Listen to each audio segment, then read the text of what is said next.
வாழ்க வளமுடன். கம்பங்குடி டிவி நேயர்கள் அனைவருக்கும் நல்வாழ்த்துக்கள். ஒவ்வொரு ராசிக்காரர்களும் மேஷம் முதல் மீனம் வரை உள்ள 12 ராசிக்காரர்களும் அவர்களுக்கு சில வழிகாட்டுதல்கள் தேவைப்படும். நாம் எப்படி இருக்க வேண்டும், எந்த கிரகம் நமக்கு பலனளிக்கும் என்று. கும்பராசிக்காரர்களுக்கு வழிகாட்டும் கிரகங்கள் எவை, நீங்கள் எப்படி இருப்பீர்கள் என்று பார்க்கலாம். கும்பராசிக்கு அதிபதி சனி. ராசி சக்கரத்தில் 300 முதல் 330 வரையிலான ஹாரங்கள் இந்த ராசியில் வரும். இந்த ராசியில் எந்த கிரகத்துக்கும் உச்சம் கிடையாது, நீச்சம் கிடையாது. இருந்தாலும் அதிபதி சனிக்கு மூலத்திரிகோணம் என்ற தகுதி உண்டு. இவரே ஒன்றுக்கும் கும்பராசிக்கு 12க்கும் மகரம் அதிபதியாக இருக்கிறார். குறையும் நிறையும் கலந்திருக்கும். அழிவுக்கும் ஆற்றலுக்கும் ஒருவனே பொறுப்பு. கர்மவினை பிறப்பை அளித்தது, அதன் அனுபவ விலையே வாழ்க்கை, அதன் முற்றுப்புள்ளியே மறைவு. சிருஷ்டி தத்துவத்தை உண்மை ஆக்குகிறார் சனி பகவான். ராசி புருஷனின் 10, 11 ஆகிய இடங்கள் சனிக்கு சொந்தமானது. வாழ்வில் நெருடலை சந்திக்காமல் இருக்க வேண்டுமென்றால் உழைப்பையும் ஊதியத்தையும் உறுதி செய்ய வேண்டும். சனி துக்ககாரகனாக மட்டுமில்லாமல் வாழ்வை வளமாக்கும் உழைப்பையும் ஊதியத்தையும் சிறப்பாக்குகிறார். செவ்வாயும் சனியும் இணைந்தால் அக்னி மாருத யோகம் என்கிறது ஜோதிடம். காற்று விளக்கை அணைக்கும், காட்டுத்தீயை வளர்க்கும், எதிராளியின் பலத்தை பார்த்து செயல்படும். செவ்வாய் பலம் பொருந்தி இருந்தால் சனி ஒத்துழைக்கும், பலம் குண்டி இருந்தால் தனது பலத்தால் அடித்துவிடும். இரண்டும் கெடுதலில் முடிவடைவதால் அந்த யோகம் அழிவை அளிக்கும். நெருப்பை அணைக்கவும் வளர்க்கவுமான மாறுபட்ட இரு தகுதிகள் சனிக்கு உண்டு. கும்பராசிக்கு உச்சம் பெற்ற சனி உயர்வுக்கு காரணமானவர். நீசம் பெற்றால் செவ்வாயின் பலத்தால் உயர்வை எட்ட வைப்பார். குடம் ஏந்திய மனித வடிவம் கும்பத்தின் அடையாளம். சுக்கிரனும் புதனும் பந்து நண்பர்கள். சூரியன், சந்திரன், செவ்வாய், குரு ஆகியோர் சத்ரு. இது ஸ்திரராசி, இரட்டைப்படை ராசி, பகல் ராசி, மனித ராசி, ஸ்ரோதய ராசி, குட்டை ராசி, கர்ம ராசி, மூலராசி. இப்படி இருக்கும் தகுதிகள் அதில் பிறந்தவனில் தென்படும். குடத்தை சுமப்பவன் மனிதன், நாகரிகமாக நடப்பவன், துயரை தாங்கும் வலிமை கொண்டவன், மனம் தளராதவன், பொறுமையுடன் இலக்கை நோக்கி பயணிப்பவனாக தென்பட இடம் உண்டு. கட்டுக்கோப்பான உடல், சுகாதாரமான சூழல், தீர்மானமான முடிவு அத்தனையும் இருக்கும். புதனும் சுக்கிரனும் பலவானாக அமைந்தால் காடும் கரடுமுரடு இல்லாத வாழ்க்கை கிடைக்கும். நிம்மதி கிடைக்கும், சந்தோஷம் கிடைக்கும். கவிதைகள் புனைவதில் ஆர்வம், கலைகளிலும் விளையாட்டிலும் ஈடுபாடு, ஒப்பந்தம், பந்தயம், வாக்குறுதி ஆகியவற்றில் வெற்றி வாய்ப்பு இருக்கும். தகவல்களை அலைசி ஆராய்ந்து முடிவெடுக்கும் திறன் இருக்கும். எடுத்த முடிவிலிருந்து பின்வாங்கும் எண்ணம் எழாது.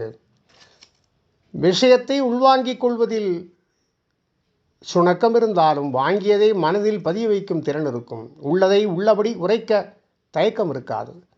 புரோபகார சிந்தனை இருக்கும். ஈவிரக்கம் இருக்கும். விளம்பரம் படோடாபம் இல்லாமல் சமுதாய சேவையில் இறங்கும் மனம் இருக்கும். பிரச்சனைகளை சுமூகமாக தீர்த்து வைப்பதில் திறமை இருக்கும். பகைவர்களை கட்ட பஞ்சாயத்து மூலம் நண்பர்களாகச் செய்வதில் ஆர்வம் இருக்கும். தொழிலாளருக்கு தலைமையேற்று தொண்டு செய்வதிலும் விருப்பம் இருக்கும். சூரியன், சந்திரன், செவ்வாய், குரு ஆகியோர் சேர்க்கையில் பல இழப்புகளை சந்திக்க வாய்ப்பு உண்டு. உடல் உபாதையும் மன அமைதியும் இழந்து தவிப்பதும் உண்டு. லக்னாதிபதி நீச்சம் பெற்று மற்ற கிரகங்கள் ஓங்கியிருந்தால் ஏழ்மையிலும் சங்கடங்களிலும் அகப்பட்டு ஒட்டுமொத்தமாக நிம்மதி இழக்க நேரிடும். சனி எந்த கிரகத்துடன் இணைந்தாலும் பார்த்தாலும் நினைத்த பலனை எதிர்பார்க்க இயலாது. பலவானாக இருந்து பார்த்தால் நல்ல பலனை பெருக்கி பெருமை சேர்ப்பார். துர்பலனாக இருந்தால் அத்தனை செல்வங்களையும் செல்வாக்கையும் சுகாதாரத்தையும் அவர் இழக்க வைப்பார். சனி 8 இருந்தால் ஆயுளை நீட்டிப்பார் என்று விளக்கம் அளிக்கும் ஜோதிடம். 2ஆம் மீனம் 11ஆம் தனுசு குருவின் வீடானதால் பணமும் செழிப்பும் நிலைத்திருக்கும். இந்த ராசியினருக்கு ஆன்மீக சிந்தனையில் ஆர்வம், முடிவெடுக்கும் விஷயத்தில் முழு ஈடுபாடு இருக்கும். தவம், தியானம் ஆகியவற்றிலும் பற்றிருக்கும். ஆன்மீகம், தத்துவம் ஆகியவற்றில் சொற்பொழிவில் இறங்குவதை விட அவர்களுக்கு சேவை செய்வதில் நாட்டம் இருக்கும். முதல் 2 நவாம்சங்கள் அவிட்டம் 3, 4 செவ்வாய் திசை இருக்கும். அதன் பிறகு 4 நவாம்சங்கள் சதயம் 1, 2, 3, 4 ராகுவின் தசை. கடைசி 3 நவாம்சங்கள் புரட்டாதி 1, 2, 3 குரு திசையாக இருக்கும். செவ்வாய் பலமிழந்திருந்தால் 3 வயது வரை பாலாரிஷ்டம் தென்படலாம். அதிலும் சனி, புதன், சுக்கிரன் ஆகியோரது அந்தரங்கள் தெம்பை அளிக்கும். பாலாரிஷ்டத்தை துர்பலமாக்கிவிடும். ராகு தசை கல்வியின் நிறைவேளிக்கும். ராகு தசைக்கு சனியின் பலன் இருக்கும். இங்கு சனி ராசிநாதன். எனவே உயர்வுக்கு காரணமாகி விடுவார். கெடுக்கும் ராகு என்பதற்கு பதிலாக கொடுக்கும் ராகுவாக மாறிவிடுவார். இதில் வரும் சனி, சுக்கிரன், புதன், அதேபோல் குரு தசையில் தென்படும் இம்மூவரும் நீண்ட தசாகாலத்தை உடையவர். எனவே அவர்களுடைய அந்தரங்களில் செழிப்பை பெறலாம். ஏறக்குறைய 40 வயதுக்கு மேல் தென்படும் சனியும் புதனும் இளமையும் முதுமையும் இனிப்பாக மாற்றிவிடுவர். இளமையின் ஆரம்பத்திலும் குருவின் தலையீட்டால் சிறு சிறு சிக்கல்களை சந்தித்தாலும் பெரும்பகுதி மகிழ்ச்சி அளிக்கும். மிதுனம், துலாத்துக்கு இந்த தசா வரிசைகள் பொருந்துமானாலும் ராசிநாதன் பந்து, மித்திரர்கள், யோகக்காரர்கள், உச்சரீசம் ஆகியவற்றின் இடையூறால் பலனில் வித்தியாசம் இருக்கும். சனி, புதன், சுக்கிரன் இந்த 3 கிரகங்களின் தசைகள் இளமை வரை பரவி வாழ்வின் அடித்தளத்தை வலுவாக்கும். சரம், ஸ்திரம், உபயம் என்ற பாகுபாடும் பலனை அளிப்பதில் மாறுபடும். சனியும் புதனும் சுக்கிரனும் வலுப்பெற்றிருந்தால் சந்தித்த சங்கடத்தை எளிதில் கடந்து விடுவர். தீராத வியாதியோ பிரச்சனையோ இவர்களுக்கு இருக்காது. முதுமையை எட்டியவர்கள் வாழ்வில் திருப்தியடைந்து பற்றுதல் அகன்று ஆன்மீகத்தில் தெளிவு பெற்று வீடு பேரடைய வாய்ப்பு இருக்கும். அறம்பொருள் இன்பம் 3லும் பற்றிருந்தாலும் துயரத்தை சந்திக்கும் அளவுக்கு அதை வளரவிடாமல் எச்சரிக்கையுடன் இருப்பார்கள். 2க்கும் 11க்கும் உடைய குரு பொருளாதாரத்தில் தன்னிறைவை எட்ட வைப்பார். ஏழ்மை அகரும். சிந்தனை வரம் பெற்று உழைப்பில் ஈடுபட்டு உயர்வை எட்டுவார்கள். எனினும் எல்லா கிரகங்களுடைய அமைப்பையும் அவர்களின் தலையீட்டையும் ஆராய்ந்தே இறுதி முடிவை எட்ட வேண்டும். இந்த ராசிக்காரர்கள் சம் சனீஸ்வராய நமக, பும் புதாய நமக, சும் சுக்ராய நமக என்று சொல்லி பணிவிடை செய்ய வேண்டும். சனிக்கு மந்தரண்ட பெயருண்டு, மெல்ல நடப்பவன். ஆகையினால்தான் ஒரு ராசியை 30 பாகையை கடக்க 2.5 வருடங்கள் ஆகிறது. ஆகையால் மம் மந்தாய நமக என்று சொல்லியும் வழிபடலாம்.